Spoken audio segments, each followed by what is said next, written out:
Ok, más bien, muchas gracias, Te escucho. muchas gracias.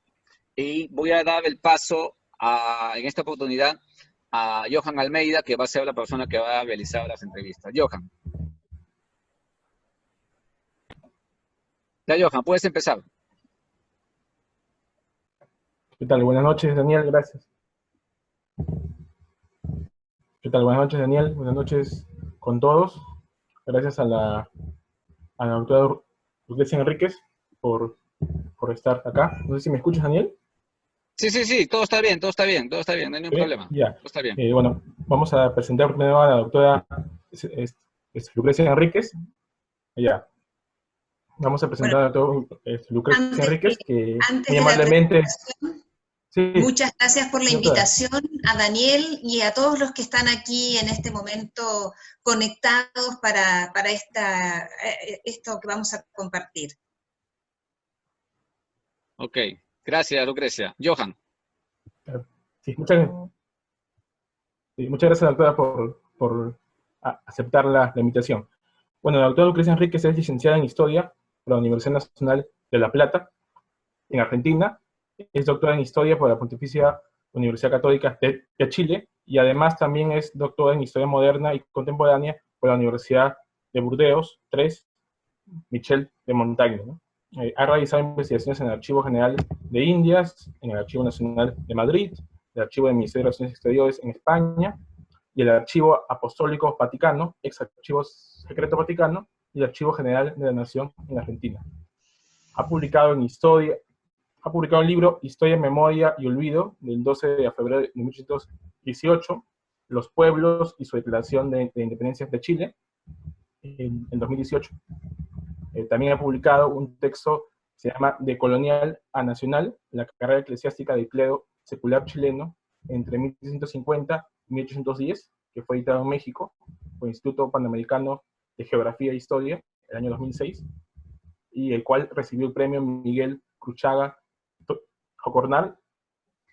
Además, en la actualidad es profesora de Historia en la Pontificia Universidad Católica de Chile, ¿no?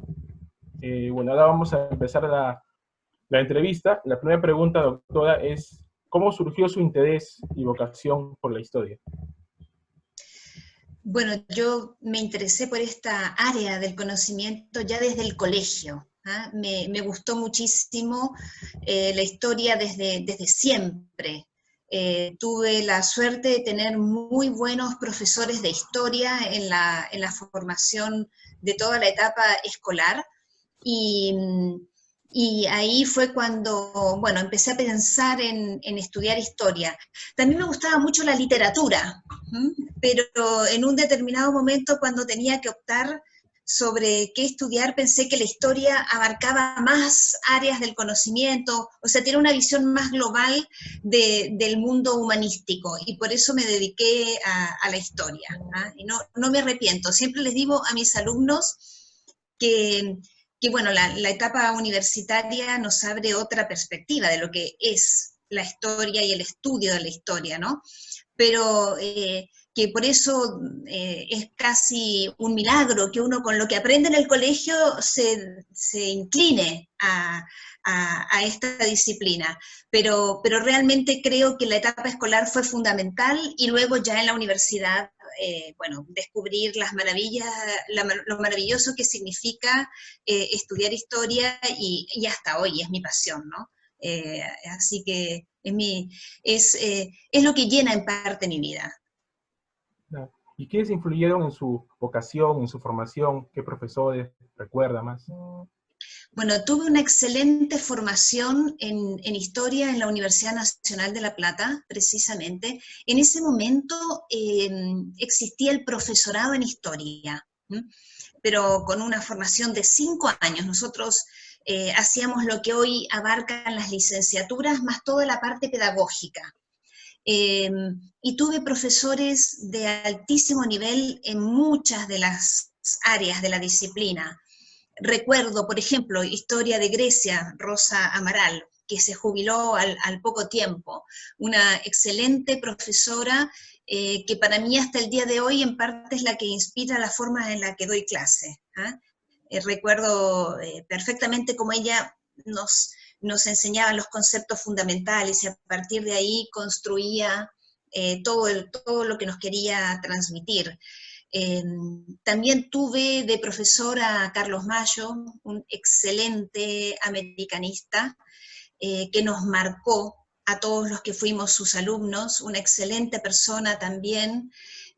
Ahora estamos ahí, un grupo de compañeros tratando de ver si es posible sacar un libro en homenaje a él.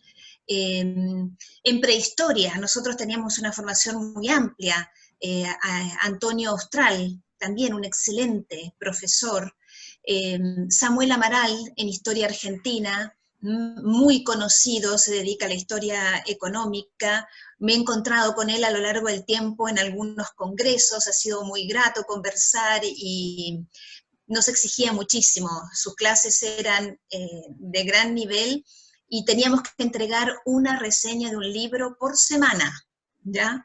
Realmente nos costó, éramos muy jóvenes, 19 años, y había que leer un libro solo para su materia semanalmente, pero creo que esa formación, y él corregía uno por uno, esa formación de la Universidad de La Plata fue buenísima, nos enseñaron a investigar y también teníamos toda la parte pedagógica. Así que ahí son los profesores que en este momento recuerdo. Hay otros que fueron también importantes, pero en filosofía, nosotros teníamos introducción a la filosofía, Narciso Pousa también, ¿no? Éramos cientos en la sala de clase y no volaba una mosca escuchándolo. Realmente creo que tuve el privilegio de ser formada por un grupo de profesores extraordinarios. Y dentro de su trayectoria académica, doctora, ¿cuáles son sus líneas de investigación? Mira, yo trabajo varios temas.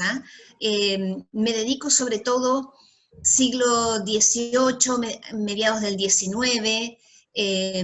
Estoy trabajando hace muchos años en la Pontificia Universidad Católica de Chile y el área a la que me incliné, y también porque fueron los cursos que me pidieron desde un principio, fue la historia de América, insertando las investigaciones sobre historia de Chile en la perspectiva de la historia de América. Trabajo mucho con diversos colegas de España, de México, un poco de Perú, también no tantos, pero con algunos hemos trabajado, Elizabeth Hernández, que la veo por ahí, por ejemplo, y siempre buscando, como te digo, conectar ambas realidades, ¿no? No me dedico solo a la historia de Chile, sino a Chile, pero dentro de la historia de América. ¿Y cuáles son los proyectos de investigación que tiene en ejecución? ¿O cuáles son los que están en mente, digamos? Mira, en este momento tengo dos proyectos. Uno es un proyecto Fondesit, que son proyectos financiados por el gobierno de Chile, por la agencia de investigación que nosotros tenemos, que se llama ANID. Desde hace poco, hasta el 31 de diciembre era CONICIT, cambió de nombre y también de figura. Ahí estoy en el último año de un proyecto sobre los cabildos, desde el régimen de intendencia hasta la declaración de la independencia, 1786, que fue cuando el régimen de intendencia se implantó en Chile, hasta la declaración de la independencia en 1818. Y todo el tema del régimen de intendencias lo he trabajado en los últimos 7 u 8 años, conectada también con el Colegio de Michoacán.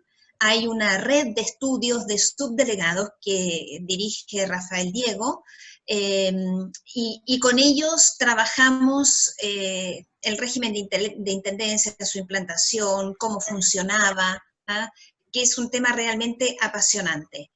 Y en este momento estoy en un segundo proyecto con un querido amigo y colega mexicano, con Rodolfo Aguirre, que estamos trabajando el clero indígena. Es un tema también de muchos años. Me acerqué a él en la época de la tesis doctoral. Mi tesis fue sobre el funcionamiento del Real Patronato, y ahí en las investigaciones del Archivo de Indias encontré expedientes y documentos sobre intentos de formación del clero mapuche. Bueno, fui guardando material a lo largo de los años, en la medida en que uno trabaja en el mundo universitario, el tiempo para investigar escasea, ¿no es cierto? Todos lo sabemos. Entonces, después de encontrar y de ir guardando material, pude, a través de un sabático que me dio la Universidad Católica, investigar más el tema. Y en el Archivo de Indias estuve en Sevilla bastante tiempo, bueno, y ahora tengo un corpus documental que me permite encarar con más profundidad el tema, y vamos a hacer una comparación de la formación del clero indígena en México. Vamos a trabajar con Scarlett O'Phelan de Perú, y otras personas de distintos lugares de América, tratando de estudiar bien cómo fue este proceso de formación del clero indígena. Así que estoy con dos temas diferentes, pero que han sido siempre mis temas. Por un lado, la historia política, dentro del marco de la monarquía y los inicios de la república, y por otro lado, temas vinculados a la historia del clero. Y usted en sus investigaciones hace uso de la informática, ¿no? ¿En qué consiste la base de datos Fichós? Si podría comentarnos un poco al respecto. Mira, la base de datos Fichós es una base de datos que se desarrolló dentro del modernismo español. En sus orígenes había un grupo de investigadores que trabajaban con esa base, el grupo PAPE, Personal Administrativo y Político Español. Es una base que desarrolló el doctor Jean-Pierre Dedieu, que está en Lyon, que fue mi director de tesis, y precisamente yo lo conocí a él porque nos dio un curso en el programa de doctorado de la Universidad Católica, y ahí nos mostró la base de datos, y a mí me interesó muchísimo. Yo estaba en ese momento definiendo el tema de mi tesis doctoral, y también la metodología, cómo hacerlo. Y nos invitó a trabajar con la base de datos, y ahí fue cuando yo me incorporé al grupo que investigaba y que trabajaba con esa